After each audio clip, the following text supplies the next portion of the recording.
വനിതാ സംവരണ ബില്ലിൽ കടുത്ത എതിർപ്പുമായി പ്രതിപക്ഷം. പാർലമെന്റ് സമ്മേളനത്തിലെ നിലപാട് ചർച്ച ചെയ്യാൻ പ്രതിപക്ഷ പാർട്ടികൾ യോഗം ചേരും. കേന്ദ്രത്തിന്റെ യഥാർത്ഥ ലക്ഷ്യം സംവരണമല്ലെന്നും മണ്ഡല പുനർനിർണയമാണെന്നും സോണിയാഗാന്ധി ആരോപിച്ചു.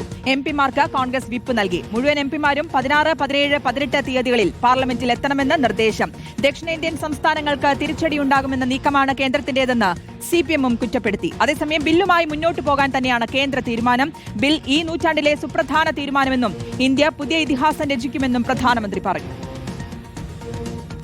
2023 में जब नारी शक्ति वंदन अधिनियम आया था, तब भी सभी दलों ने सर्वसम्मति से इसे पास कराया था.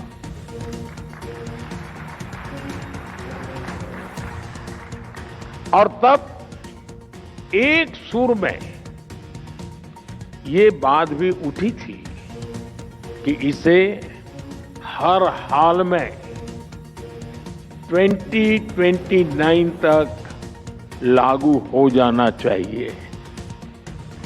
ये बात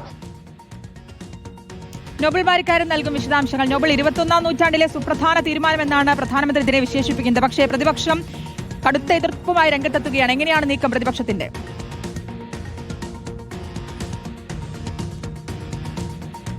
വനിതാ സംവരണ ഭേദഗതി ബില്ലുമായി ബന്ധപ്പെട്ടുകൊണ്ട് കടുത്ത എതിർപ്പിലാണ് പ്രതിപക്ഷം ഉള്ളത്. പ്രത്യേകിച്ച് വനിതാ സംവരണം എന്നതിനപ്പുറം മണ്ഡല പുനർനിർണയം എന്താണ് ഇത് വെച്ച് കേന്ദ്ര സർക്കാർ ലക്ഷ്യം വെക്കുന്നത് എന്നാണ് പ്രതിപക്ഷം ആരോപിക്കുന്നത്. അതോടൊപ്പം തന്നെ ഈ ബിൽ കൊണ്ടുവന്ന സമയം എന്ന് പറയുന്നത് പശ്ചിമ ബംഗാളിലും തമിഴ്നാട്ടിലും നിയമസഭാ തെരഞ്ഞെടുപ്പ് നടക്കുന്ന സമയമാണ്. സ്വാഭാവികമായും തെരഞ്ഞെടുപ്പിൽ വനിതാ വോട്ടുകളടക്കം സ്വാധീനിക്കാനുള്ള സാഹചര്യമുണ്ട്. അതിന്റെ അടിസ്ഥാനത്തിൽ രാഷ്ട്രീയ ലക്ഷ്യം ഇതിനുണ്ട് എന്നാണ് സോണിയാഗാന്ധി അടക്കമുള്ള ആളുകൾ വ്യക്തമാക്കുകയും ചെയ്തത്. സോണിയാഗാന്ധി ഇന്നിപ്പോൾ ഒരു ദേശീയ പത്രത്തിൽ വലിയ തരത്തിൽ ഇതുമായി ബന്ധപ്പെട്ട വിമർശനം ഉന്നയിച്ചുകൊണ്ടാണ് ലേഖനം എഴുതുകയും ചെയ്തിരിക്കുന്നത്. കാരണം നിലവിൽ ഇപ്പോൾ ഈ ബില്ല് കൊണ്ടുവന്നിരിക്കുന്നത് രാഷ്ട്രീയ അജണ്ടയുടെ ഭാഗമാണ്. ലോക്സഭയിലടക്കം സീറ്റുകൾ വർദ്ധിപ്പിക്കുമ്പോൾ കൃത്യമായി തന്നെ അതിലൊരു തുല്യത ഉറപ്പാക്കണം. അതുമാത്രമല്ല, കൃത്യമായി തന്നെ കുടുംബാസൂത്രണം നടത്തിയ സംസ്ഥാനങ്ങളുണ്ട്, ഒപ്പം ചെറിയ സംസ്ഥാനങ്ങളുണ്ട്. ഈ സംസ്ഥാനങ്ങൾക്ക് മറ്റു തരത്തിലുള്ള പ്രതിസന്ധി ഉണ്ടാകാതെ വേണം ഇത് പൂർത്തിയാക്കാൻ എന്ന വിമർശനം എന്ന നിർദ്ദേശം സോണിയാഗാന്ധി മുന്നോട്ട് വയ്ക്കുന്നു. നേരത്തെ തന്നെ പല ഘട്ടങ്ങളിലും തെരഞ്ഞെടുപ്പ് കഴിയുന്നവരെ മാറ്റിവെക്കണമെന്ന ആവശ്യം ഉന്നയിച്ചെങ്കിൽ അത് അംഗീകരിച്ചില്ല എന്നുകൂടി സോണിയാഗാന്ധി വ്യക്തമാക്കുകയാണ്. എന്താണെങ്കിലും കോൺഗ്രസ് ഇപ്പോൾ ഇത്തരത്തിൽ 16, 17, 18 തീയതികളിലാണ് ബില്ല് വരുന്നത്. ഈ സമയത്ത് കൃത്യമായി തന്നെ സഭയിൽ ഉണ്ടാകണമെന്ന് കാണിച്ചുകൊണ്ട്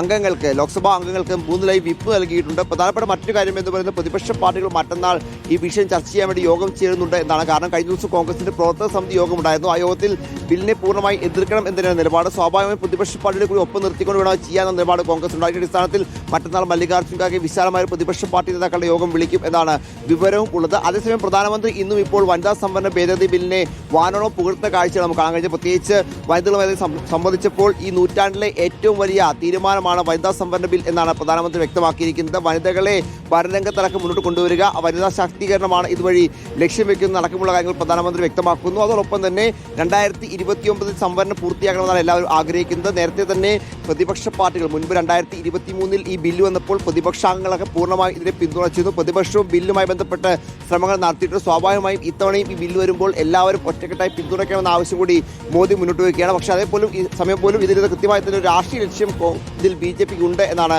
കോൺഗ്രസും പ്രതിപക്ഷാംഗങ്ങളും വ്യക്തമാക്കുന്നത്. എന്താണ് സഭാ നടപടികളിൽ കൃത്യമായി തന്നെ അത് പ്രതിഫലിക്കുകയും ചെയ്യും. പ്രതിപക്ഷത്തിന്റെ പ്രതിഷേധം അടക്കം നമുക്ക് വരും ദിവസങ്ങളിൽ പ്രത്യേകിച്ച് 16, 17, 18 തീയതികളിലാണ് ബില്ല് ചർച്ചകൾ. ആ ദിവസങ്ങളിൽ ഇരു സഭകളിലും കാണാൻ കഴിയും എന്നാണ് വിവരം ഉള്ളത്. ശ്രുതി, വ്യക്തമാണ്. കേന്ദ്രത്തിന്റെ യഥാർത്ഥ ലക്ഷ്യം സംവരണമല്ലെന്നും മണ്ഡല പുനർനിർണയമാണെന്നുമാണ് സോണിയാഗാന്ധി ഇന്നിപ്പോൾ ആരോപിച്ചിരിക്കുന്നത്. നോബൽ വാരിക്കാരനാണ് വിശദാംശങ്ങൾ നൽകിയത്.